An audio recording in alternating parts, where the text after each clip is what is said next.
March 1943, Washington, D.C.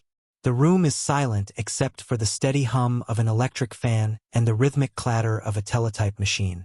Cigarette smoke hangs heavy in the air. On a long wooden table, reels of encrypted radio traffic spill over like ribbons of secrets from another world. A young American cryptanalyst leans closer to the latest intercept, pencil tapping against the paper. Each group of 5 letters means nothing until suddenly it does. Faint smile. He circles a sequence, cross-references it. Then he freezes. The message is clear. Hitler's headquarters.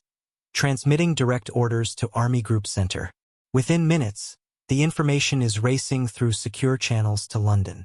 By the time the German field commander receives his directive, the Allies already know his next move. Outside, the world is consumed by fire. Tanks grind through snow, bombers cross night skies. But here, in this windowless room, the war is being fought in silence. And for the first time, America's codebreakers are reading Hitler's commands, almost as he speaks them. The question is, how did they reach this impossible point? The rise of the machine war. Before the first shot of World War II was ever fired, another war was already underway, a secret conflict of mathematics, logic, and nerves. It began not in the skies over Europe, but in dimly lit offices filled with paper, pencils, and silent minds trying to outthink the future. In the 1930s, Germany believed it had created the perfect weapon of secrecy, the Enigma machine. A small, box-like device with a keyboard and spinning rotors, it could turn plain German text into a jumble of meaningless letters. With 150 quintillion possible combinations, the German military considered it unbreakable. Messages encrypted on Enigma were sent through radio waves to field units across Europe, from Berlin to North Africa, carrying Hitler's orders, battle plans, and convoy routes. The machine gave the Wehrmacht and Kriegsmarine supreme confidence. They called it unbrechbar, unbreakable. Even within Hitler's inner circle, few imagined it could ever fail. But far to the east, in a modest office building in Warsaw, a group of Polish mathematicians thought differently.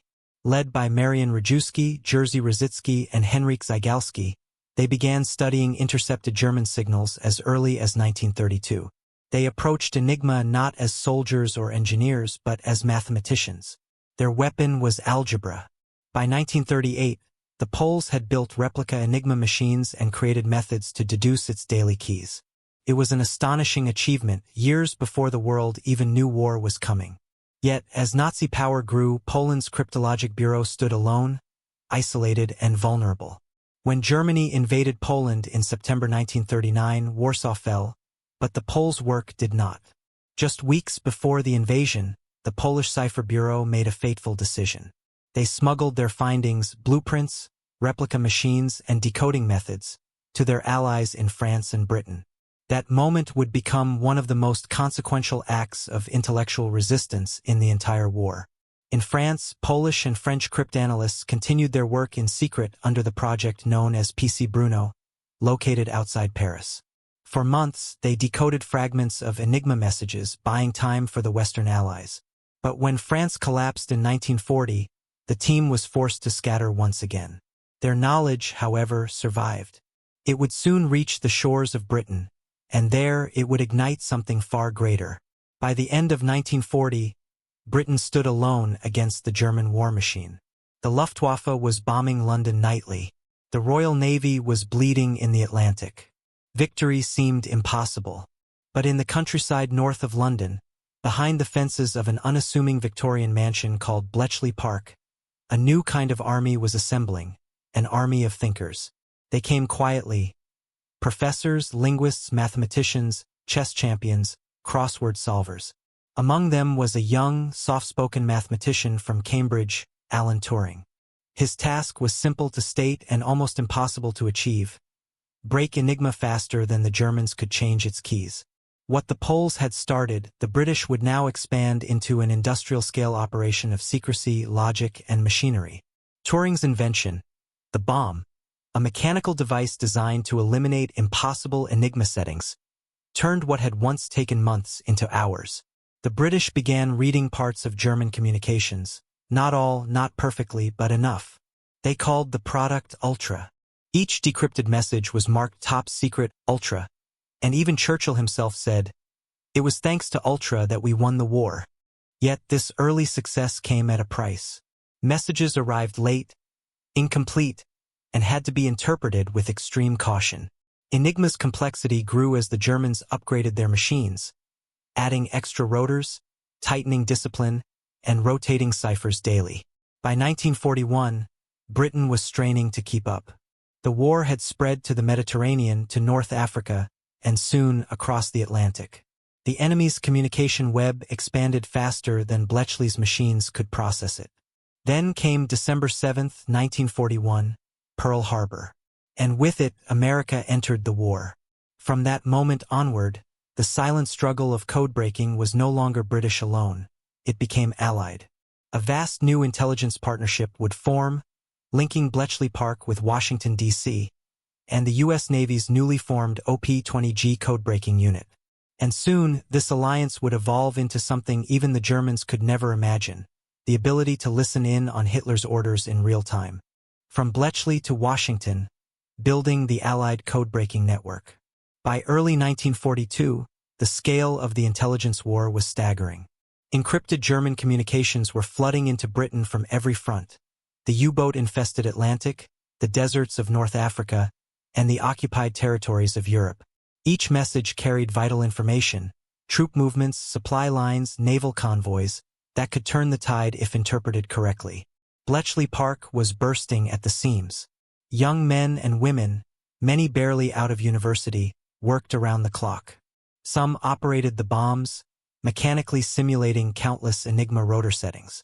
Others analyzed patterns, searching for the repeated sequences, cribs, and operator errors that could crack the code. Every discovery was painstaking. Every mistake could cost lives. Across the Atlantic, the United States was mobilizing its own cryptologic effort. The Navy's OP-20G, the Army's Signal Intelligence Service, and the FBI's cryptanalysis units began intercepting Axis communications. Yet, initially, their efforts were fragmented: different ciphers, inconsistent coordination, limited experience. A turning point came when British intelligence shared their breakthroughs with their American counterparts. In 1942, the top-secret BWII agreement formalized cooperation. The Allies would exchange decrypted messages, methods, and technical expertise. American cryptologists gained access to Bletchley's Enigma solutions, and in return, they offered vast industrial capacity and computational support. Leading the American effort was William Friedman, a pioneer of U.S. cryptography. Under his direction, teams of linguists, mathematicians, and engineers began constructing massive decoding operations capable of handling the increasing flood of Axis traffic.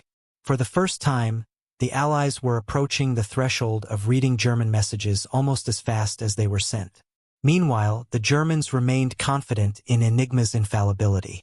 They assumed that even if their codes were partially broken, the Allies would never be able to intercept the volume of traffic necessary to act on it in real time. In reality, the Germans' growing complexity, extra rotors, double-encrypted naval messages, and rigorous key discipline only challenged and sharpened Allied methods.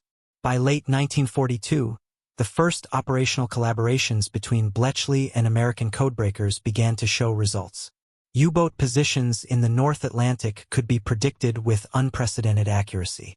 Convoys avoided ambushes, supply lines remained open, and the Battle of the Atlantic gradually shifted in favor of the Allies. At the same time, the German High Command continued to broadcast direct orders across encrypted networks, unaware that each instruction was now vulnerable to interception.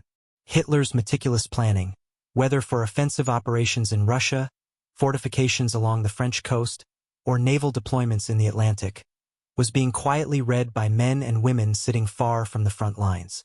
This silent intelligence war demanded more than mathematical brilliance. It required discipline, patience, and absolute secrecy. One slip could alert the Germans to the breach, rendering months of work useless. In some cases, commanders deliberately allowed attacks on convoys to proceed, small losses that protected the larger secret.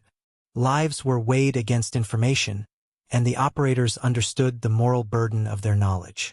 By 1943, the stage was set for something unprecedented. Thanks to the joint efforts of British and American cryptologists, the Allies were beginning to read Hitler's orders almost as he issued them. Decisions that once required weeks of reconnaissance could now be anticipated and countered in days or hours. What had started as an intellectual puzzle in a Warsaw office had transformed into a decisive advantage that would quietly shape the outcomes of battles and campaigns across Europe. The Germans remained blind to it. They never suspected that the seemingly invincible orders transmitted from Berlin were being exposed, analyzed, and exploited almost in real time. And it was here, on this hidden battlefield of minds and machines, that the Americans would soon match, and in many ways surpass, the legendary efforts of Bletchley Park. The next phase of the story would reveal exactly how they leveraged this advantage, changing the course of the war forever. Technological angle: machines against machines. Enigma was more than a cipher. It was a fortress of metal and logic. 3 rotors, a plug board, and daily key changes created layers of complexity the Germans believed unassailable. Every message passed through the machine was transformed into strings of letters that appeared random, meaningless. For the Allies, it was a formidable puzzle. The breakthrough began with the Polish replicas of Enigma. These crude versions allowed the British to experiment with patterns, testing every possible rotor position. But it was Alan Turing's bomb that transformed theory into practical results. This mechanical device could simulate hundreds of rotor combinations simultaneously, eliminating impossibilities and highlighting the correct settings. American cryptologists, led by William Friedman and his team at Arlington Hall, enhanced these efforts. They applied the raw computing power of IBM punch card machines, accelerating the decryption of Enigma messages that previously required days or weeks. Soon, operational intelligence could be delivered within hours of transmission. The Germans responded by adding rotors, changing key sheets more frequently, and implementing complex operational procedures. Yet, every innovation they designed to increase security inadvertently provided patterns, operator mistakes, repeated phrases, and predictable message structures that the Allies could exploit. It became a war of machines against machines. The Germans trusted Enigma implicitly. The Allies trusted human ingenuity and mechanical logic. Each side believed they held the edge, yet only one would realize the devastating consequences of underestimating the other. Human angle: the silent soldiers behind the desk. In the quiet rooms of Bletchley Park and Arlington Hall, the war was fought not with tanks or guns, but with pencils, paper, and sleepless minds. The cryptanalysts were ordinary people thrust into extraordinary circumstances. Young women and men worked 16-hour days, often in near darkness, decoding messages that could determine the fate of convoys, armies, and nations. Exhaustion was constant. Mistakes could cost lives.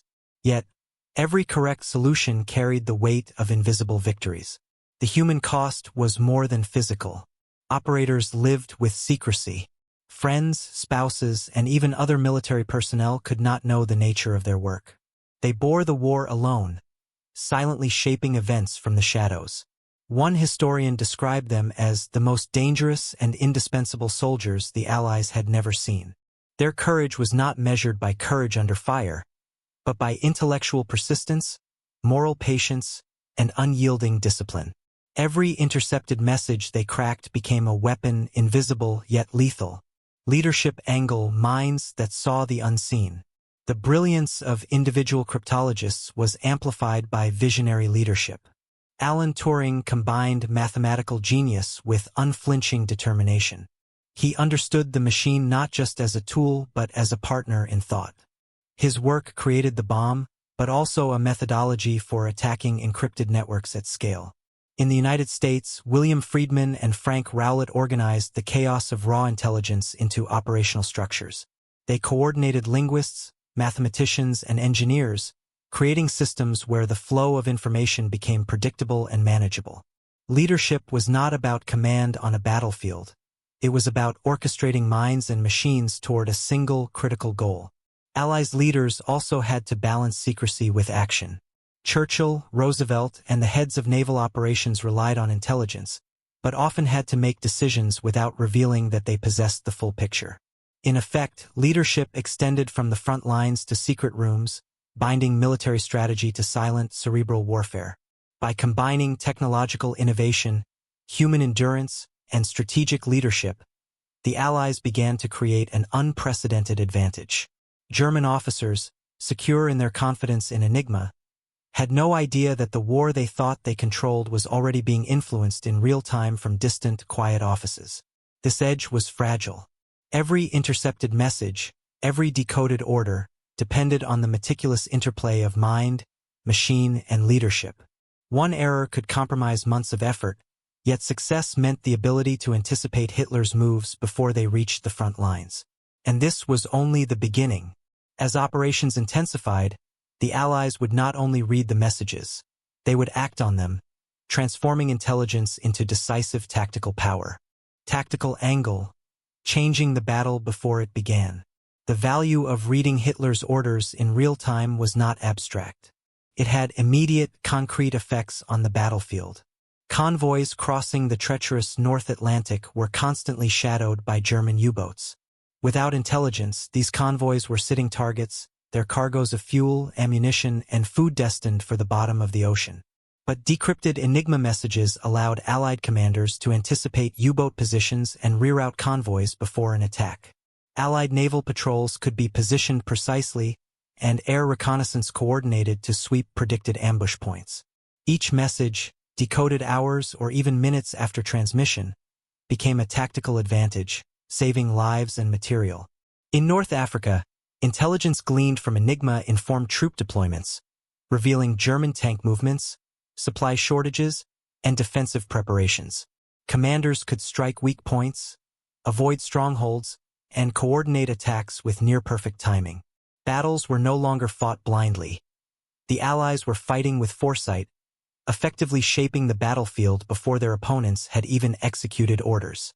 The Germans, still trusting in Enigma's security, remained unaware that each of their tactical decisions was being read, interpreted, and countered, often before the ink on their orders had dried.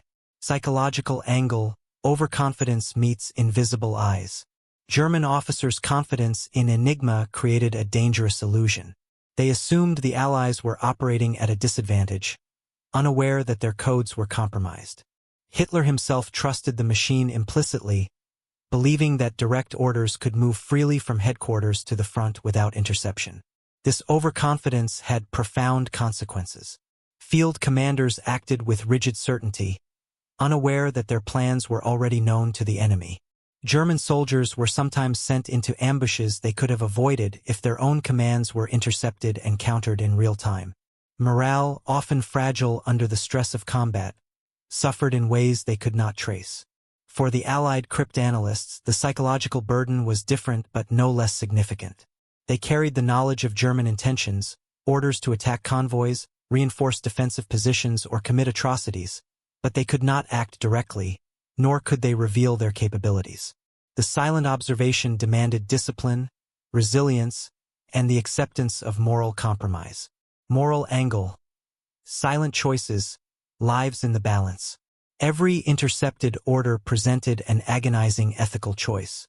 Should the Allies act on the intelligence immediately, saving lives in some locations while potentially revealing the secret of Ultra? Or should they allow limited losses to protect the long-term advantage of being able to read Hitler's orders in real time? Sometimes the answer was grim. Convoys were allowed to face attacks. Soldiers were exposed to risk.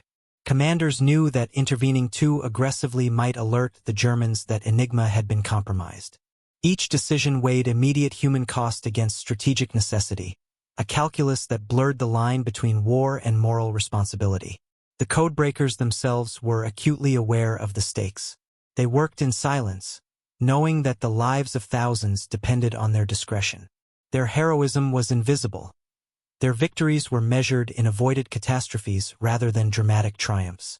By the end of 1943, these angles, technological, human, leadership, tactical, psychological, and moral, coalesced into a single truth.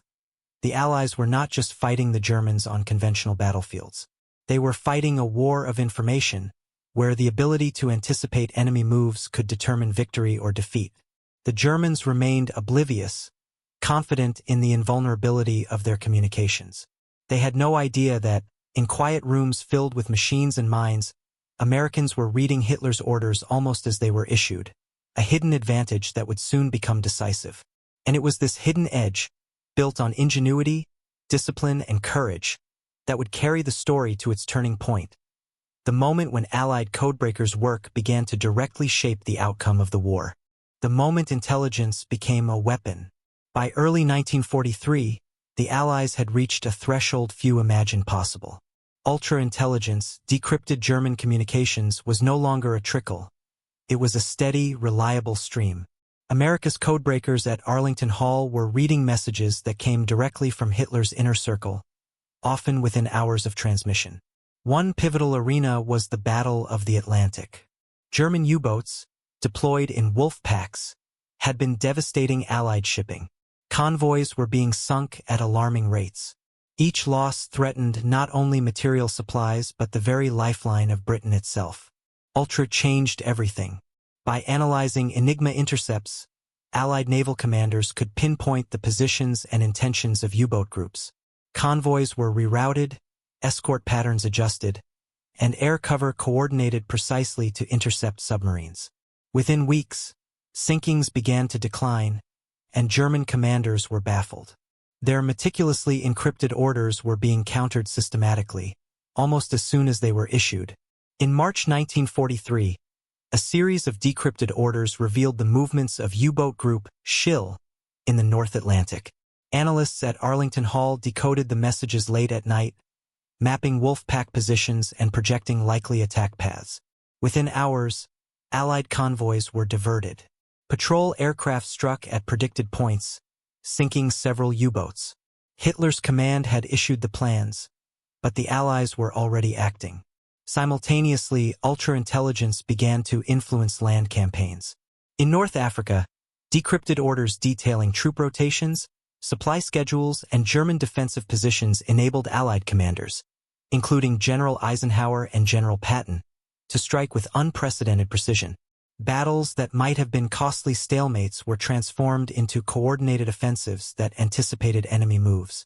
The psychological effect on the Germans was equally profound, though invisible to them. Commanders often blamed luck or unforeseen delays, unaware that the Allies had access to their directives. The confidence they placed in Enigma became a liability. Every order sent assumed secrecy that no longer existed. Meanwhile, the scale of coordination across the Atlantic was staggering. American cryptologists worked in tandem with Bletchley Park. Messages decrypted in London were securely transmitted to Washington. Analysts reviewed the orders, cross-referenced with operational intelligence, and forwarded actionable insights to theaters worldwide. By late 1943, Hitler's orders were being read almost as they were written. One critical example involved Directive No. 51, concerning the fortification of Western Europe against an expected Allied invasion. Ultra-intercepts revealed both troop dispositions and supply schedules. The Allies could anticipate where defenses were strongest and weakest, information that would later shape Operation Overlord. German officers, confident that their plans were secret, remained blind to the fact that the enemy was watching. Even at the highest levels, the impact was tangible. Reports from naval commanders in the Atlantic spoke of inexplicable setbacks, while Hitler continued issuing confident directives, unaware of the invisible hand guiding his adversaries. For the codebreakers, each success was a silent triumph, victories that would remain classified for decades. The combination of speed, accuracy, and scale transformed intelligence into a decisive weapon. It was no longer just about knowing enemy intentions. It was about controlling outcomes before the enemy could act. The Allies could preempt attacks, allocate resources efficiently, and exploit weaknesses the Germans never realized they had exposed. By the spring of 1943, the war was subtly shifting. Ultra had become the silent partner in Allied strategy. Decisions on the front lines were increasingly informed by intelligence extracted from messages Hitler believed unbreakable. The Germans were moving blindly, trusting the machine that had been their confidence, a confidence now exploited to its fullest potential. And yet, this was only the beginning. The true impact of reading Hitler's orders in near real time would soon be felt across Europe, from the Atlantic convoys to the beaches of Normandy. The coming months would demonstrate that the war could be won not just by soldiers and weapons, but by minds and machines operating in perfect, deadly synchronization. From decryption to decisive action. By mid-1943, the Allies' ability to read German orders in near real-time had begun to influence not only defensive operations but major strategic initiatives. The intelligence gained from Ultra was now feeding into offensive planning. No longer content with reacting to enemy moves, Allied commanders were shaping battles before the Germans could even implement their directives. A critical theater was Western Europe, where Hitler's high command was obsessed with fortifying the Atlantic Wall and maintaining strict control over occupied territories. Decrypted communications revealed troop rotations, supply movements, and even Hitler's personal instructions to field commanders. Ultra intercepts exposed gaps in defenses that no reconnaissance plane or spy could have discovered. This information became vital in planning Operation Fortitude, the deception campaign preceding D-Day. The Allies created phantom armies, fake radio traffic, and misleading troop movements designed to convince German intelligence that the invasion would occur at Pas de Calais. Because Ultra allowed them to read German reactions almost immediately, Allied planners could adjust their deception in real time, ensuring Hitler remained convinced of the wrong threat. Simultaneously, the Battle of the Atlantic continued to illustrate Ultra's immediate tactical value. Intercepts pinpointed the movements of new U-boat wolf packs and supply convoys. Ships carrying vital war materials were diverted away from ambushes before German commanders could react. The scale was staggering. Within weeks, the rate of Allied shipping losses fell sharply, and Germany's most effective naval weapon was increasingly neutralized. In the Mediterranean, Ultra also proved decisive. Decrypted communications allowed Eisenhower and his generals to anticipate German and Italian defensive deployments. Attacks were timed with precision, logistical bottlenecks were exploited, and counterattacks were avoided. Commanders could move entire divisions confidently, knowing their actions were informed by the enemy's own directives. What made this achievement extraordinary was its invisibility. Hitler and his generals continued to issue commands with absolute certainty, oblivious to the fact that their operational secrets were no longer secret. Every order they sent, from troop deployments to supply allocations, was being analyzed, decoded, and countered in near real time by an unseen intelligence network spanning the Atlantic. The moral stakes were immense. Codebreakers had to decide which intelligence could be used immediately and which required delay to protect Ultra's secrecy. Convoys were sometimes left vulnerable. Soldiers were sent into danger to preserve the long-term advantage. Each intercepted order became a tool and a responsibility, wielded silently by those far from the front lines. By late 1943, the Allies were effectively controlling the tempo of the war. German commanders found themselves reacting to forces that seemed omnipresent, yet no one on the battlefield could explain why their plans consistently failed. Ultra was not a weapon that could be seen, only a power that could be felt. The decisive moment was approaching. The combination of decrypted communications, rapid analysis, and coordinated action would soon culminate in a series of operations that would irrevocably tip the balance of power. The Germans, confident in their codes and blind to the Allies' advantage, were marching toward a turning point they could neither anticipate nor prevent. In the quiet rooms of Arlington Hall and Bletchley Park, the wheels of victory were turning. Analysts traced the intricate threads of Hitler's strategy, linking his orders to likely outcomes. Each decoded message, each successful prediction, brought the Allies closer to a decisive breakthrough. By reading the enemy's mind before he acted, the Allies had rewritten the rules of warfare. The stage was set for the eventual Allied dominance in Europe. Every convoy saved, every misdirected German troop, every tactical advantage gained through Ultra contributed to the mounting pressure that would culminate in D-Day, the liberation of France, and the final collapse of Hitler's ambitions. And so, the silent war of intellect and machines had reached its apex, the moment when intelligence had become action, when cryptanalysis dictated the battlefield, and when Hitler's orders, believed inviolate, were no longer beyond reach. The price of secrets and the collapse of German confidence. By 1944, the full impact of Allied codebreaking was undeniable. Ultra-intelligence had shifted the balance of power in favor of the Allies, yet the Germans remained largely unaware of the source of their repeated failures. Convoys avoided annihilation in the Atlantic, North African campaigns succeeded with greater efficiency, and planning for the Western Front advanced with unprecedented precision.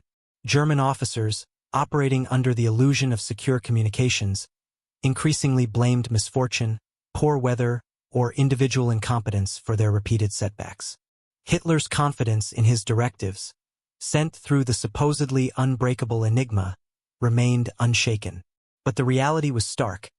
Every miscalculation, every ambush avoided, and every misdirected defensive position had already been anticipated by Allied codebreakers. The secrecy surrounding Ultra meant that even Allied field commanders often acted without revealing the true source of their foresight. Convoys were rerouted, German attacks were countered.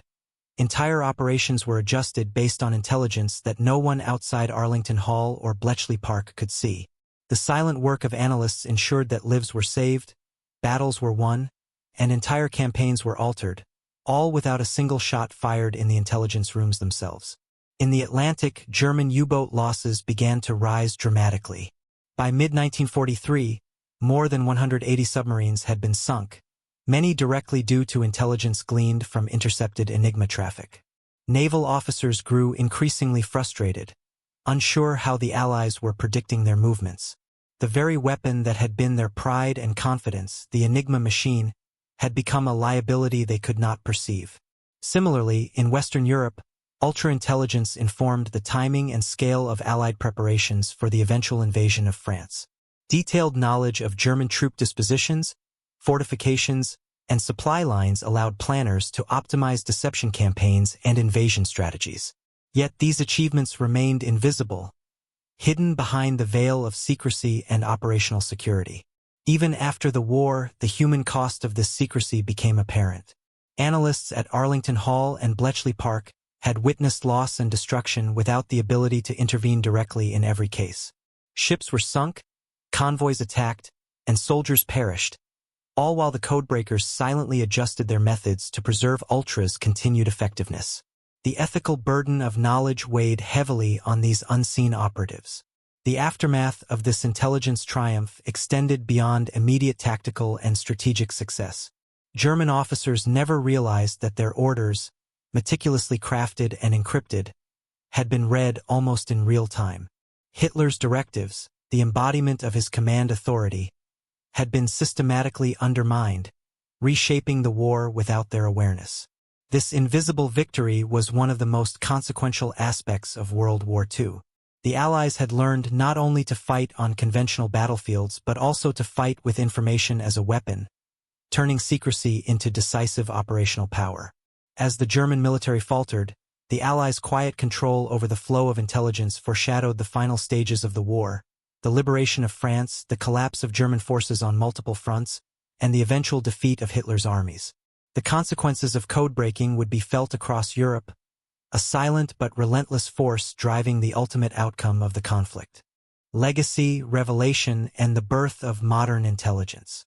As the war drew to a close in 1945, the full extent of the Allies' intelligence achievements remained largely secret.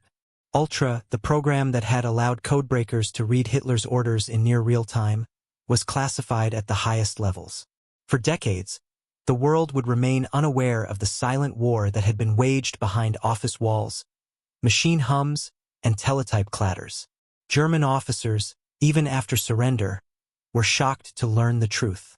The realization that their supposedly inviolable communications had been exposed, that their orders had been anticipated, countered, and rendered ineffective, shattered the myth of Enigma's security.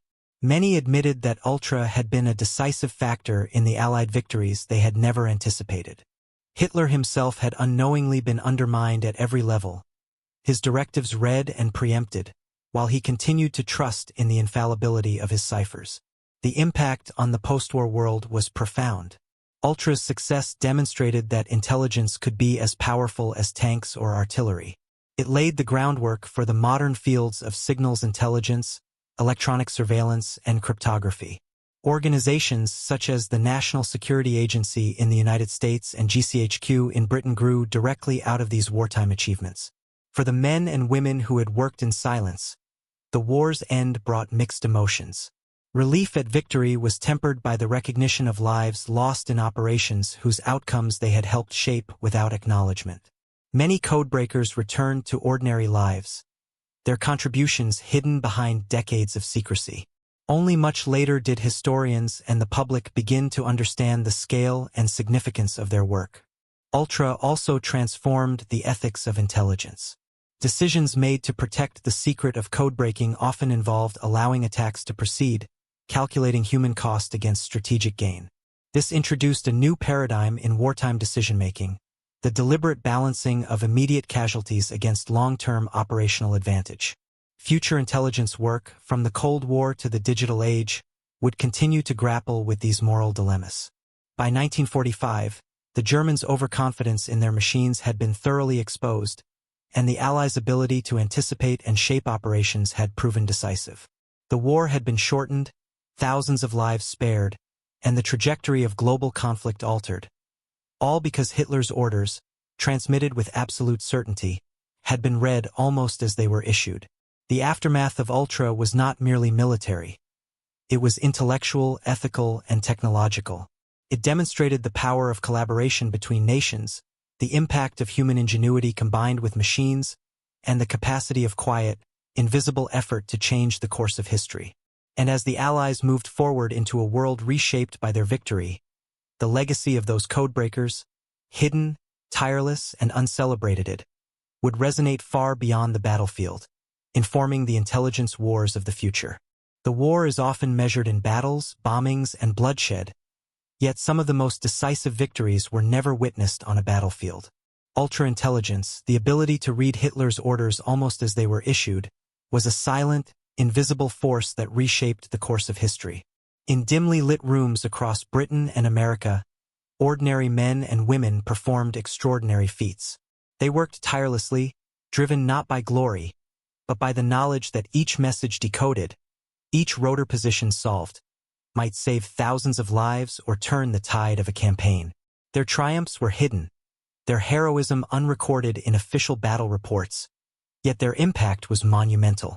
The Germans, confident in their machines, never understood that the war they thought they controlled had been subtly dictated by minds they could not see. Hitler's orders, so meticulously crafted and encrypted, were anticipated, countered, and rendered ineffective before the ink could dry. The silent war of intellect had triumphed over the war of force. Beyond the immediate military consequences, Ultra left a lasting legacy. It forged the modern field of signals intelligence, laid the groundwork for computing and cryptography, and revealed the profound power of human ingenuity when combined with machine precision. It also raised enduring ethical questions: the cost of secrecy, the lives sacrificed to protect an advantage, and the responsibility borne by those who fight without ever firing a shot. In the end, the story of America's codebreakers is a reminder that wars are fought on many fronts, visible and invisible, violent and cerebral. It is a testament to the quiet brilliance that can change history, to minds that moved silently but decisively, and to the truth that even the most confident leaders can be undone by the unforeseen power of intellect. Hitler never knew. His officers never suspected. And yet, in the quiet, methodical work of codebreakers, the Allies found a weapon more lethal than tanks, more precise than artillery, and ultimately, more decisive than the battlefield itself. History, in this case, was written not with bullets but with brains.